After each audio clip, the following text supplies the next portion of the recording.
Hello student, आज हम पढ़ाने जा रहे हैं क्लास 4th का हिंदी फर्स्ट। प्रीवियस चैप्टर में हमने चैप्टर 6 कंप्लीट किया। आज हम पढ़ेंगे चैप्टर 7। चैप्टर नेम है एक इलाज ऐसा भी। तो आइए चैप्टर पढ़ते हैं। एक नगर में रहते थे एक सेठ, घमंडी लाल नाम था उनका। वे सचमुच बड़े घमंडी थे क्योंकि उनके पास ढेर सारा धन था। सेठ जी को सब प्रकार का सुख था। उन्हें केवल एक ही दुख था कि उनका स्वास्थ्य अच्छा नहीं था।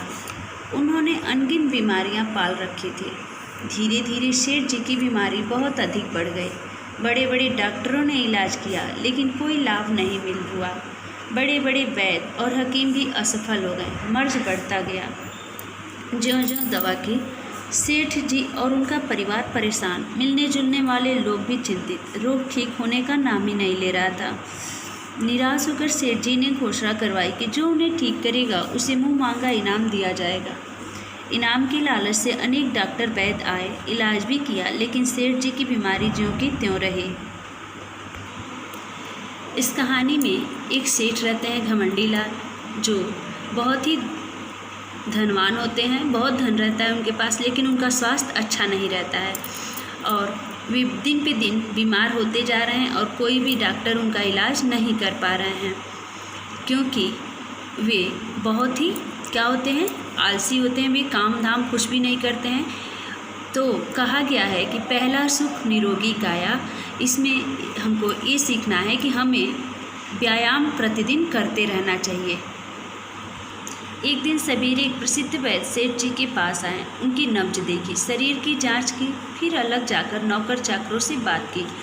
रसोइये से भी चुपचाप कुछ पूछा। अब सेठ जी से पूछने की बारी आई। वैद्य जी मुस्कुराते हुए बोले, सेठ जी, आपके पास इतनी दौलत है, फिर भी आप अपने खाने पीने में इतनी कंजूसी क्यों करते हैं? वे वैद्य आके सेठ जी से कहते हैं कि आपके पास इतनी दौलत है, फिर भी आप खाने पीने में कंजूसी करते हैं। खाने पीने में कंजूसी? क्या कह रहे हैं आप? सेठ जी चौंके। वे चौंक के पूछते हैं कि मैं तो खाने पीने में कंजूसी नहीं करता हूँ, ये क्या कह रहे हैं आप? ठीक खाते पीते तो बीमार क्यों पड़ते? वैद्य कहते हैं कि अगर आप ठीक से खाते पीते तो बीमार नहीं पड़ते। खैर छोड़िए, अपनी खुराक के बारे में बताइए। खुराक तो मैं ठीक ही लेता हूँ। सवेरे 8 खस्ता कचौड़ी पकौड़े, एक बड़ा कटोरा हलवा, एक कटोरी मलाई, कुछ सूखे मेवे व 1 लोटा दूध नाश्ते में, और दोपहर को ठहरिए। इतना सुनकर ही मेरे मुंह में पानी आने लगा।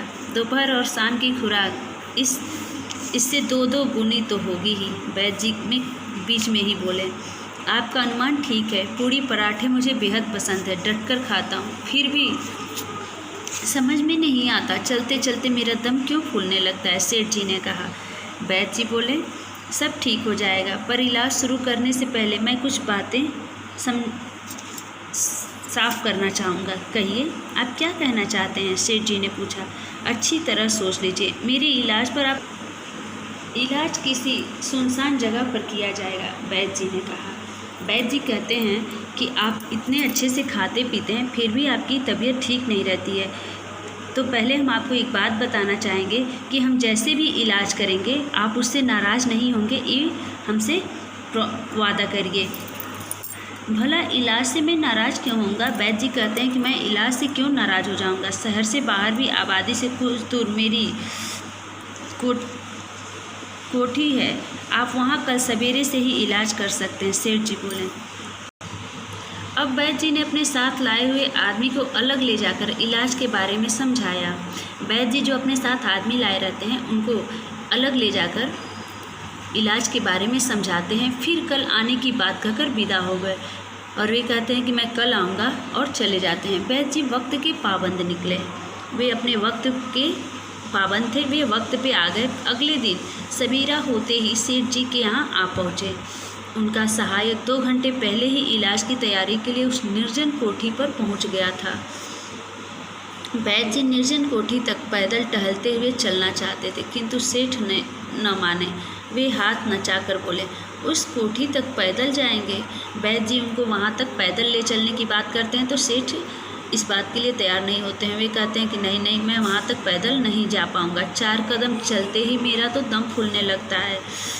इतना पैदल हरगिज न चल पाऊँगा। 5-5 कारें हैं, इनका क्या होगा। वे कहते हैं कि मेरे पास 5-5 गाड़ियाँ हैं, इनका क्या होगा, मैं गाड़ी से चलूँगा। गाड़ी से चलते हैं, 5 मिनट में पहुँच जाएंगे। वे कहते हैं कि हम लोग गाड़ी से चलते हैं, 5 मिनट में पहुँच जाएंगे। बैद जी मुस्कुराए, लेकिन उन्होंने पैदल चलने की अधिक जिद न की। दोनों गाड़ी में बैठकर निर्जन कोठी पर जा पहुँचे। बैद जी ने वहाँ पहुँचकर अपने सहायक से पूछा, इलाज की सब तैयारियाँ हो गई हैं। वे वहाँ पे गाड़ी से जाते हैं और पहुंचकर बैद जी पूछते हैं अपने आदमियों से कि इलाज की सारी तैयारी होगी। सहायक ने स्वीकृति में सिर हिलाया और एक बाहरी कमरे की ओर संकेत किया। आगे आगे सेठ जी और पीछे पीछे बैद जी उस निश्चित कमरे की ओर चले। कमरे के बाहर सेठ जी के जूते उतरवा दिए गए, लेकिन तभी एक विचित्र बात हुई। नंगे पैर सेठ जी जैसे ही उस कमरे में घुसे, वैसे ही बैद जी ने फुर्ती से बाहर की साकल बंद कर दी। बैद जी के जूते बाहर कमरे से निकलवा दिए जाते हैं और वे जैसे ही कमरे के अंदर जाते हैं, बैद जी क्या करते हैं, उसका बाहर से दरवाज़ा बंद कर देते हैं। अब सेठ जी कमरे के अंदर, बैद जी बाहर। अंदर घुसते ही सेठ जी को न जाने क्या हुआ, वे जोरों से चिल्लाने और नाचने कूदने लगे। बात तो यह थी कि कमरे का फर्श गर्म तवे की तरह तप रहा था। उस पर नंगे पैर टिकाए नहीं जा रहे थे। कमरा बंद, फर्श तपता हुआ, पैर नंगे। अब सेठ जी उछलने कूदने के सिवा क्या करें। वे तो मंद मंद मुस्कुरा रहे थे। उन्होंने गाड़ी के चालक को भी 2 घंटे बाद आने की बात कहकर वापस भेज दिया। वहाँ दूर दूर तक कोई न था। फिर सेठ जी का चिल्लाना कौन सुने। उनके मोटे थुलथुल शरीर का उछलना कूदना उस समय कोई देख पाता तो अपनी हंसी नहीं रोक पाता। सेठ जी थक कर चूर हो गए, शरीर पसीने से लथपथ हो गया। वे लगभग आधे घंटे तक इसी तेज रफ्तार से उछलते कूदते रहे। तब धीरे धीरे फर्श की तपन कुछ कम हुई। सेठ जी के उछलने कूदने की रफ्तार भी उसी हिसाब से कुछ धीमी पड़ गई। सेठ जी बैद जी को जी भरकर कोस रहे थे, गालियां बक रहे थे, पर कमरे से बाहर कुछ दूरी पर खड़े हुए बैद जी तो पूरे बहरे बने हुए थे। पूरे 1 घंटे बाद बैद जी ने उस कमरे का दरवाज़ा खोला। बदहवास पसीने में लथपथ सेठ जी बैद जी को गालियाँ बकते बड़बड़ाते हुए बाहर निकले। बैद जी चुपचाप सब कुछ सुनते रहे। उन्होंने सेठ जी को एक पेड़ की छाया में बैठाया। कुछ देर आराम करने के बाद सेठ जी को लगा कि उनकी तबीयत कुछ ठीक हुई है। तब बैद जी ने कहा, सेठ जी, मैंने पहले ही कहा था कि आप किसी बात का बुरा नहीं मानेंगे। आप 10 कदम भी न चल पाते थे, अब आप घंटे भर तक लगातार उछलते कूदते रहे हैं। आप अच्छी खुराक लेते हैं पर शारीरिक श्रम नहीं करते, व्यायाम नहीं करते, यही आपका रोग है। आप कम खाएं और नियमित व्यायाम करें, योगासन करें, सवेरे खुली हवा में टहलें। कुछ ही दिनों में आप पूरी तरह ठीक हो जाएंगे। मुझे माफ़ करें क्योंकि आपके इलाज में मुझे कुछ सख्त कदम उठाने पड़े। अब सेठ जी को अपनी तबीयत कुछ ठीक लग रही थी, इसलिए उनका क्रोध कुछ शांत हो गया था। वैद्य जी की राय उन्हें ठीक लगी। उचित खान-पान और नियमित व्यायाम के द्वारा वे कुछ ही दिनों में पूर्ण स्वस्थ हो गए। अब वैद्य जी की उनकी रही सही नाराज़गी भी मिट गई। नाराज़ होने के बजाय वे अब वैद्य जी की प्रशंसा करने लगे। बाद में सेठ जी ने अपने विचित्र इलाज के बारे में घर पर बताया तो सेठानी जी और बच्चे हंसते हंसते लोटपोट हो गए। बच्चों, इस कहानी में हमें ये बताया गया है कि हमें नियमित व्यायाम करना चाहिए, योगासन करना चाहिए। सुबह का हमें खुली हवा में टहलना चाहिए। वो हमें स्वस्थ रखने में कामयाब करेंगी हवाएं। हमें स्वस्थ रहने के लिए व्यायाम बहुत आवश्यक है। तो आपका चैप्टर यहाँ समाप्त होता है। आप इस चैप्टर को पढ़िएगा और समझिएगा। आपकी क्लास ओवर होती है। Thank you.